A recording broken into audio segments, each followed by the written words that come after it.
Hello, and welcome to Secure the Goods, the podcast where we dive deep into the world of fraud prevention, security, and everything you need to know to keep your business safe from shady scams.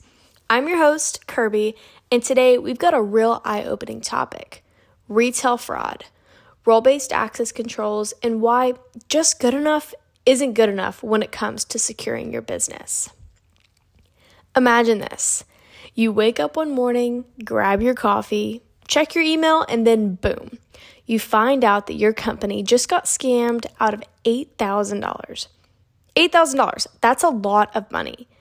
You could buy a used car with that, or you could probably go to a really fancy vacation. All right, honestly, you could just go to a steakhouse and live your best life for a week.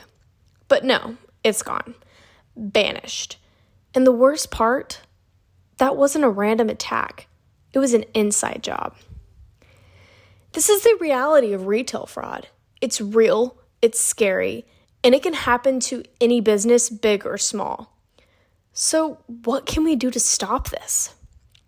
Today, I want to talk about a solution that a lot of businesses are using to protect themselves: role-based access controls, or RBAC for short. Yeah, it sounds techy and official, right? But does it really work? Well, let's dive into this and see if it's the beefed up security measure it's cracking up to be, or if we need to add some extra layers to really lock things down. Let's talk about the problem for a second. Fraud is everywhere, people. I'm not just talking about the guy who tries to convince you he's a Nigerian prince. No. It's the retail world. Fraudsters are getting more sophisticated by the day. They've learned how to exploit weaknesses in security systems, and you know what? They're actually really good at it. That's where RBAC comes in. RBAC is supposed to limit access to sensitive information based on your job role. Pretty straightforward, right? So if you're a cashier, you're probably not going to have access to the company's financial records or the ability to approve refunds. That's where RBAC helps mitigate risks. It's like saying, hey, you don't need the keys to the vault. Just focus on checking out customers and keeping the line moving. But while RBAC helps control access, it's still not foolproof. If a fraudster hacks into an employee's account or coerces them into helping with the scam, that's a big problem. And honestly, it happens. So what else can we do? Okay, so let's get into the nitty-gritty of why RBAC might not be the ultimate superhero of this scenario. Sure, it helps control access, but it doesn't account for the sneaky stuff. I'm talking about maybe phishing attacks or even social engineering. Picture this. Okay, you get an email from someone pretending to be your boss, asking for access to a big financial transaction. And you're like, oh yeah, sure, you know what? That sounds legit. Sounds good. Guess what? Now your system's compromised and the fraudsters are laughing all the way to the bank. And don't even get me started on the whole insider threat issue.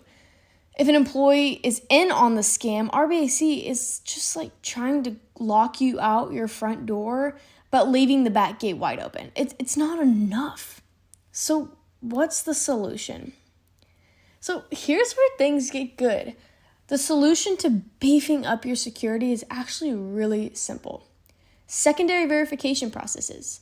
Yes, you heard that right. Double checking things. So how does it work? It's easy. Let's say an employee is trying to process a huge transaction. Instead of letting them just click approve, you require a second level of verification. Maybe it's a manager's approval, or maybe it's a confirmation from your senior team member.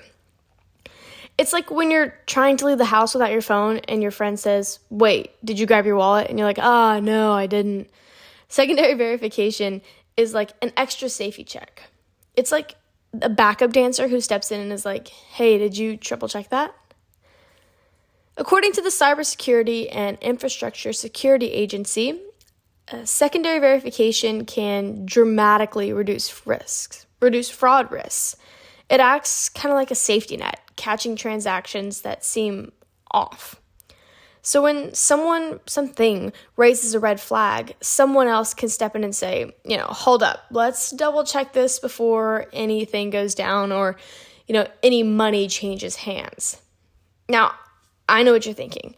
Okay, so I need secondary verification, but what about my employees? How do I make sure that they don't fall for scams? Well, here's where trainings come in. Ongoing employee training is a literal game changer. We just had to do this with our work.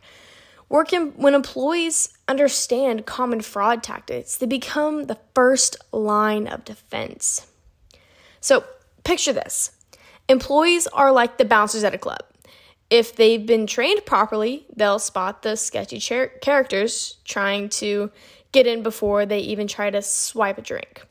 And hey, they can even educate customers about potential scams, which is a nice bonus. The Association of Certified Fraud Examiners says businesses that prioritize training are way more successful in spotting fraud. So instead of just relying on tech, you're building a whole team of fraud-fighting superheroes. And come on, let's be real. Who doesn't want to have a whole squad of fraud busters on their team? So let's put this all together. RBAC is like the security guard at the front of the building. It does its job and keeps some bad people out. And when it comes to stopping the fraud that's already inside the building, it's not enough. So that's where secondary verification and employee training come in. These solutions add those extra layers of protection and keep everything locked up tight. RBAC helps control who can access what, but secondary verification stops the fraud in its tracks, and training ensures that your team is always a step ahead. Together, these solutions create a much stronger defense, and it's like having a fortress with a moat, a gate, and a team of training knights. No fraud is getting through that. So this past week, we've had to do a lot of different trainings with my work because we did get that scam. We did get scammed out of that $8,000, and it really caught us off guard. And we actually did a sting operation at our work, and it was somewhat successful. The cops didn't really do a whole lot about it, but we had a lot of repercussion other than losing $8,000. We had to do tons of trainings that were really, really time consuming. And we even found out that we didn't really even do anything wrong. The guy who called in, who was claiming to be someone that he wasn't, we took his card, we ran it, and it went through. And our boss told us, go through with it if the card works. And so we went through with it. We ended up doing that twice. So it was $4,000 each time. And it was all a scam. So that was really unfortunate.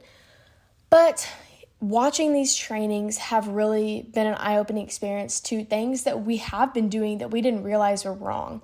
And so I think this is something that can be really beneficial to any kind of organization or company that is just getting on their feet or is a company that is looking for ways to improve their fraud tactics. So in conclusion, role-based access control is a good start, but it's not enough to keep fraud at bay. If you want to really safeguard your business, it's time to adopt secondary verification processes and ongoing employee training, like I was saying. These combined measures create a multi-layered security system and protects not just your data, but also your team and your assets. Don't just settle for good security when you can have great security. Thanks for tuning in to Secure the Goods. Stay vigilant, stay trained, and stay secure. Until next time, keep those fraudsters at bay, and remember, safety first. Oh, and don't forget to double check that your door is locked before you leave. You never know when a fraudster might try to sneak in. See you next time.